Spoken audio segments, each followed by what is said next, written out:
ذرا تصور کریں کہ ایک ایسا خطہ ہے جہاں سورج آگ برسا رہا ہو، ہر طرف خشک سالی ہو اور شدید گرمی نے زمین کو بالکل جھلسا دیا ہو۔ ایسی صورتحال میں آج کا جدید انسان کیا کرے گا؟ ظاہر ہے وہ فوراً بجلی کے تار بچھائے گا اور اپنے ایئر کنڈیشنر آن کر لے گا۔ بالکل، ہم تو یہی کریں گے۔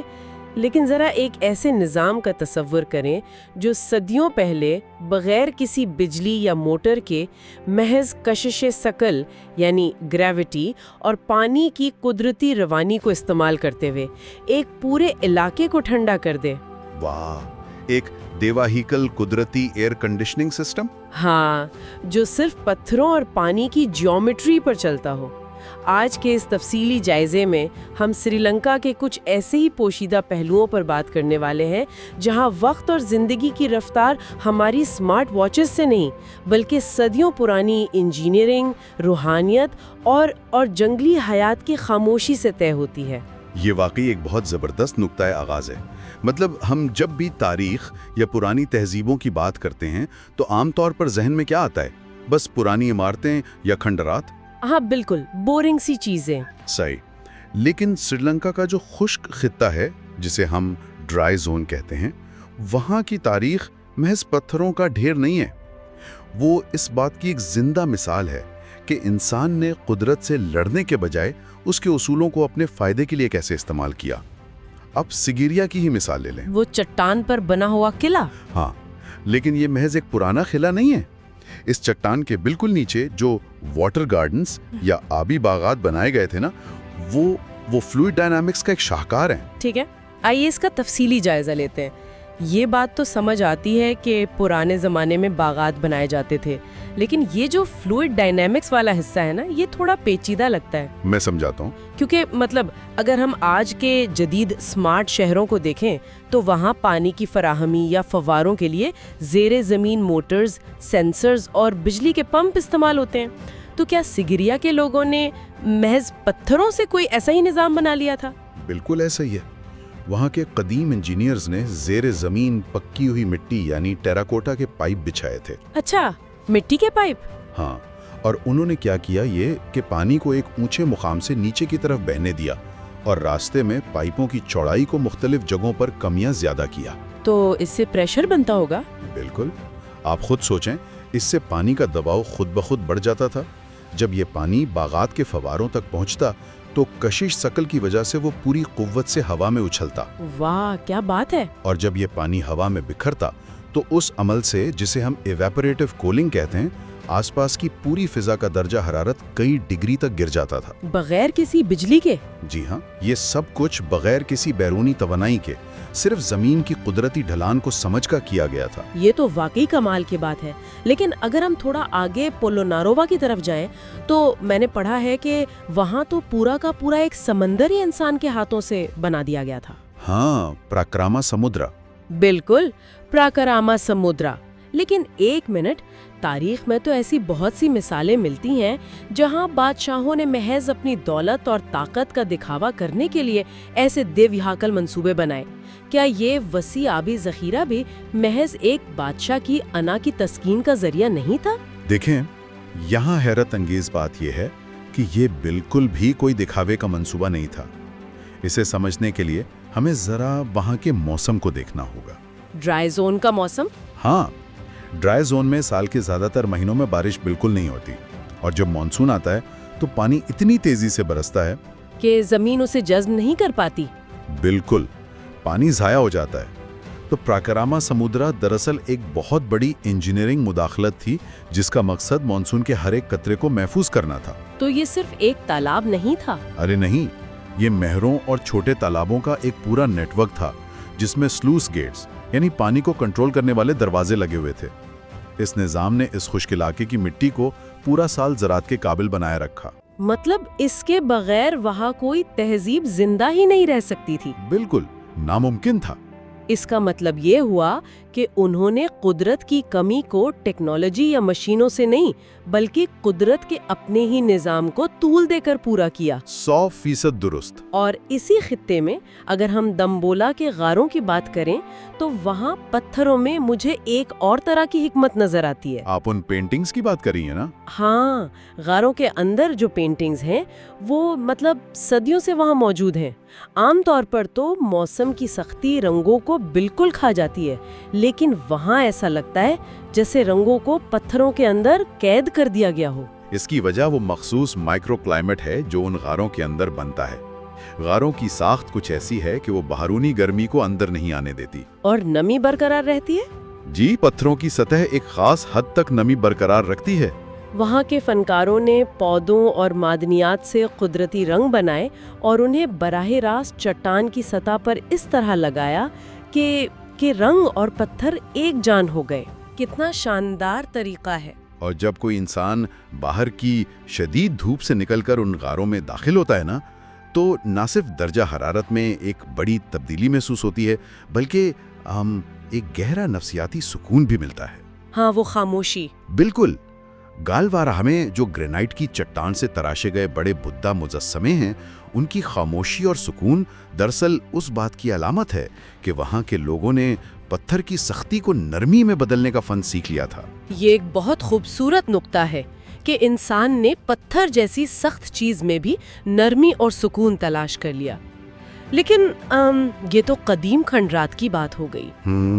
اب اگر ہم اس خاموشی سے نکل کر ان مقامات کی طرف بڑھیں جہاں یہ تاریخ اور روحانیت آج کے روزمرہ کے ہنگاموں کے ساتھ زندہ ہے، تو کینڈی کے شہر کی مثال سامنے آتی ہے۔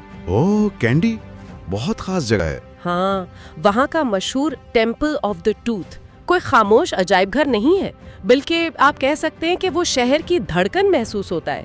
بالکل۔ کینڈی میں روزمرہ کی زندگی کا وقت کسی فیکٹری کے سائرن یا گھڑیوں سے نہیں بلکہ اس مندر میں بجنے والے ڈرم کی تھاپ سے طے ہوتا ہے۔ لوگ اسی حساب سے اپنا دن گزارتے ہیں۔ ہاں، دن میں 3 بار جو رسومات ادا کی جاتی ہیں وہ پورے شہر کی ترتیب کو کنٹرول کرتی ہیں۔ یہ روحانیت اور عام زندگی کا ایک ایسا امتزاج ہے جسے آپ الگ نہیں کر سکتے۔ واہ! اور میں نے سنا ہے کہ وہ جگہ دیکھنے میں بھی بہت سحر انگیز ہے۔ بہت زیادہ۔ مندر کے سفید درو دیوار اور ان کے ساتھ بہنے والی کینڈی جھیل، یہ سب مل کر ایک خاص قسم کا تال میل بناتے ہیں۔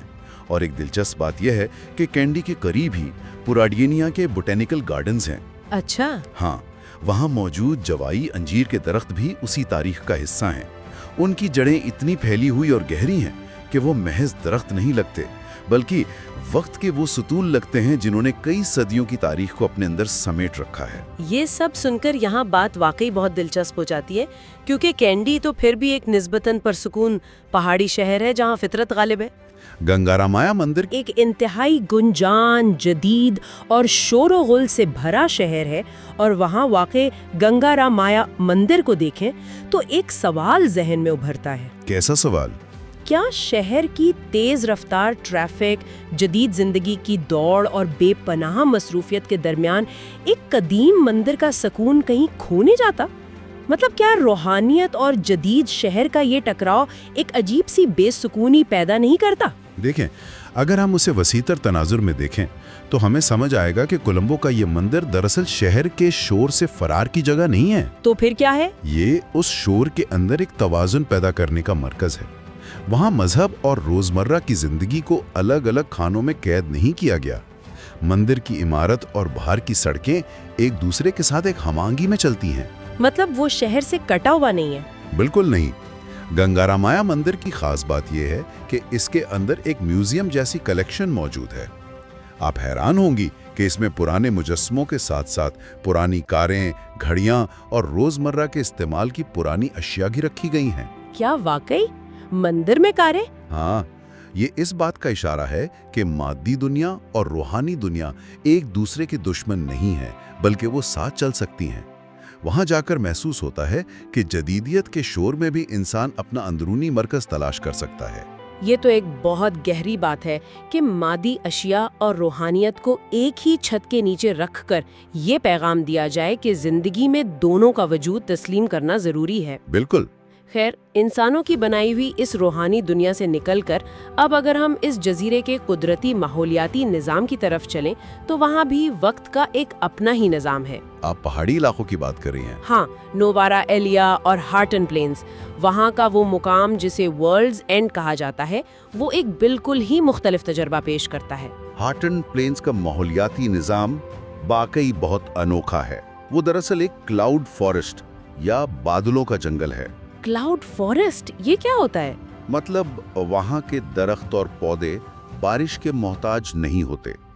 ان کے پتے اتنے گھنے اور مخصوص ساخت کے ہوتے ہیں کہ وہ ہوا میں موجود دھند اور بادلوں سے سیدھا نمی کو کھینچ لیتے ہیں، اور پھر وہ پانی قطروں کی شکل میں زمین پر گرتا ہے۔ ارے واہ، یہ تو قدرت کا اپنا ایک خاموش واٹر فلٹریشن اور سپلائی سسٹم ہے۔ بالکل ایسا ہی ہے۔ اور جب کوئی شخص چلتے چلتے ورلڈز اینڈ پر پہنچتا ہے نا، جہاں زمین کا وہ بلند و بالا میدان اچانک ختم ہو کر ایک گہری سیدھی کھائی میں تبدیل ہو جاتا ہے، تو انسان کو اپنی ذات کے بہت چھوٹے ہونے کا احساس ہوتا ہے۔ میں تصور کر سکتی ہوں۔ وہ ایک ایسا مقام ہے جہاں زمین کے اسرار کے سامنے انسان کے تمام جدید دعوے دم توڑ دیتے ہیں۔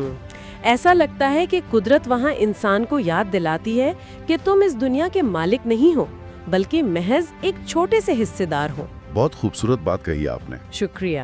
اور یہ احساس وہاں کے نیشنل پارکس میں مزید گہرا ہو جاتا ہے، جیسے یالا، ولپتو یا اداولاوے کے جنگلات۔ ہاں، وہاں تو دنیا ہی الگ ہے۔ کیونکہ آج کل ہم عام طور پر جنگلی حیات کو ٹی وی کی اسکرین پر دیکھتے ہیں، جہاں ہر چیز ہمارے سامنے ایک اسکرپٹ کے تحت پیش کی جاتی ہے، لیکن ان پارکس میں تو صورتحال بالکل مختلف ہوتی ہے نا؟ بالکل مختلف۔ اگر کوئی شخص ولپتو یا یالا جاتا ہے اور یہ توقع رکھتا ہے کہ شیر یا ہاتھی اس کے استقبال کے لیے قطار میں کھڑے ہوں گے، تو وہ غلط جگہ آ گیا ہے۔ ہاں، یہ کوئی چڑیا گھر تو نہیں ہے۔ صحیح۔ ان جنگلوں کی ایک اپنی زبان اور اپنی رفتار ہے۔ مثال کے طور پر ولپتو نیشنل پارک اپنی ویلوز کی وجہ سے مشہور ہے۔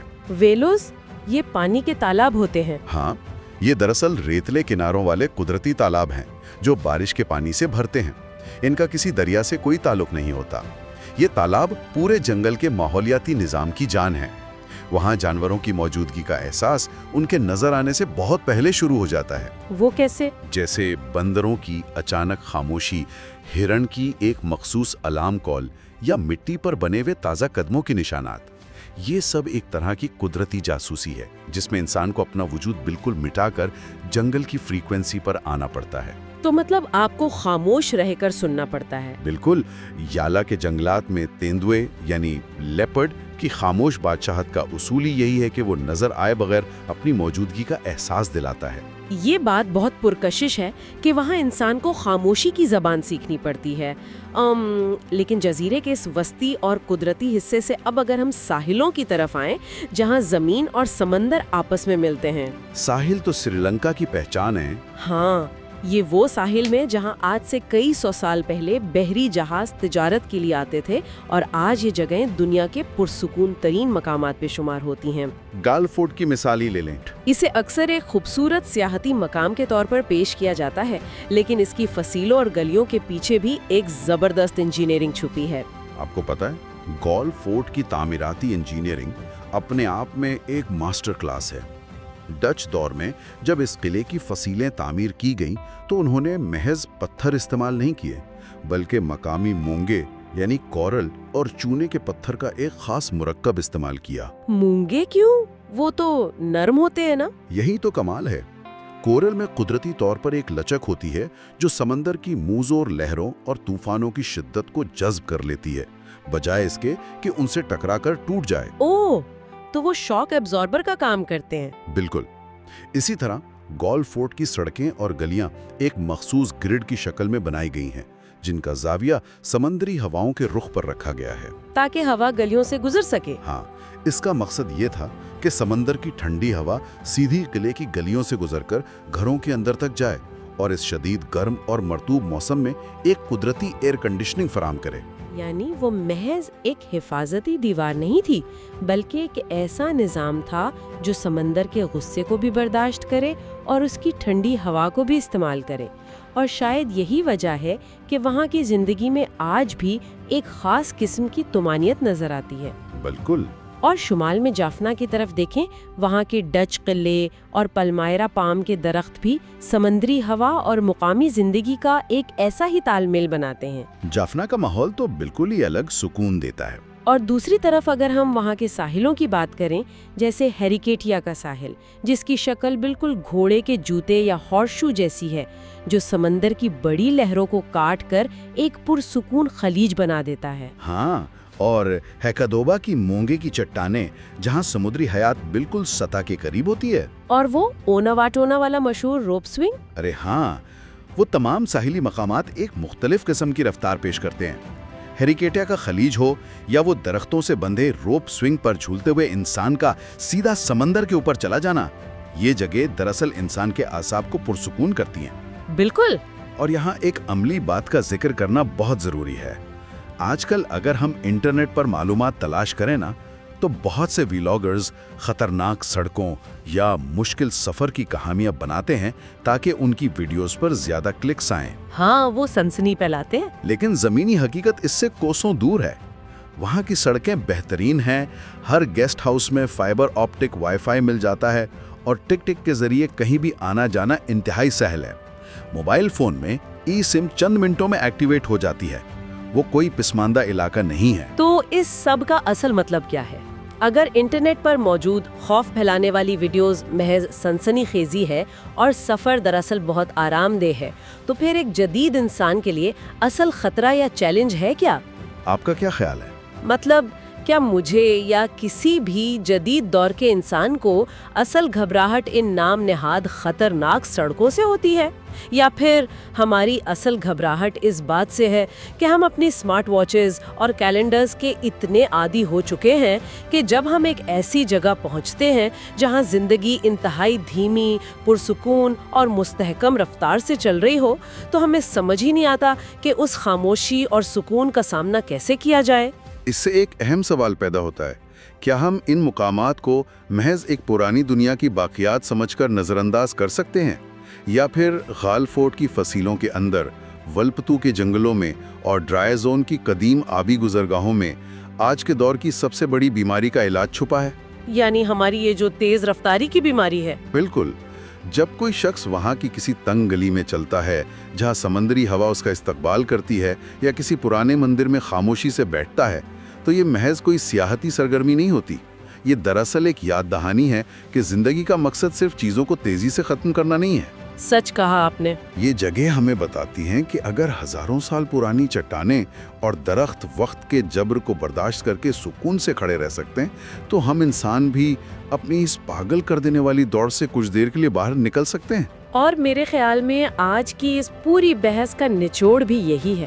ہم نے دیکھا کہ کیسے قدیم دور کے لوگوں نے کشش سگل کا استعمال کرتے ہوئے ایئر کنڈیشننگ کے نظام بنائے، جو اس بات کا ثبوت ہے کہ ترقی کے لیے ہمیشہ قدرت سے لڑنا ضروری نہیں ہوتا۔ بالکل صحیح۔ ہم نے دیکھا کہ کیسے بڑے شہروں کے ہنگاموں کے بیچ روحانیت نے اپنی جگہ بنائی، اور کیسے جنگلی حیات نے انسان کو یہ سکھایا کہ بعض اوقات دیکھنے سے زیادہ سننا اور محسوس کرنا اہم ہوتا ہے۔ ہاں، وہ خاموشی کی زبان۔ اور آخر میں ساحلوں اور قلعوں کی وہ تعمیراتی حکمت جس نے صدیوں تک لہروں کا مقابلہ کیا، یہ سب مل کر وقت کا ایک ایسا نقشہ بناتے ہیں جو ہماری روزمرہ کی زندگی سے بالکل مختلف ہے۔ اور اس علم کی اہمیت صرف اتنی نہیں ہے کہ اب ہم ان مقامات کے بارے میں چند دلچسپ حقائق جان گئے ہیں، بلکہ اس کی اصل اہمیت یہ ہے کہ جب دنیا ہمیں یہ باور کرانے کی کوشش کرتی ہے کہ ہر چیز کو فوراً اسی وقت اور انتہائی تیز رفتاری سے کرنا ضروری ہے، تو ان مقامات کا وجود ایک بہت بڑی تسلی کا باعث ہے۔ ایک طرح کا سکون ملتا ہے۔ ہاں، یہ جاننا کہ دنیا میں آج بھی ایسے مقامات موجود ہیں جہاں سمندر کی لہریں، جنگل کے درختوں سے گرنے والی دھند کے قطرے اور صدیوں پرانے پتھر وقت کا فیصلہ کرتے ہیں، نہ کہ کوئی ڈیجیٹل الارم۔ یہ احساس انسان کو اندر سے پرسکون کر دیتا ہے۔ بالکل درست۔ اور اسی مقام پر ہم آج کی اس بحث کو سمیٹتے ہیں۔ آج ہم نے انجینئرنگ، فطرت اور وقت کے اس شاندار ملاپ کا تفصیلی جائزہ لیا۔ ہم عام طور پر جب سفر کرتے ہیں تو ہماری کوشش ہوتی ہے کہ ہم زیادہ سے زیادہ جگہیں دیکھیں اور اپنے کیمرے میں ہر چیز قید کر لیں۔ ایک چیک لسٹ پوری کرنے کی دوڑ۔ ہم کسی نئی جگہ اس لیے نہ جائیں کہ ہم اسے فتح کر سکیں، بلکہ اس لیے جائیں تاکہ اس جگہ کی دھیمی، مستحکم اور قدیم رفتار کو یہ موقع دیں کہ وہ ہمارے اندر کی اس جدید اور مصروف زندگی کو مکمل طور پر فتح کر لے۔ کیا ہم اپنی گھڑی کو فطرت کے وقت کے سامنے ہار ماننے کی اجازت دے سکتے ہیں؟ ذرا اس پر سوچئے گا۔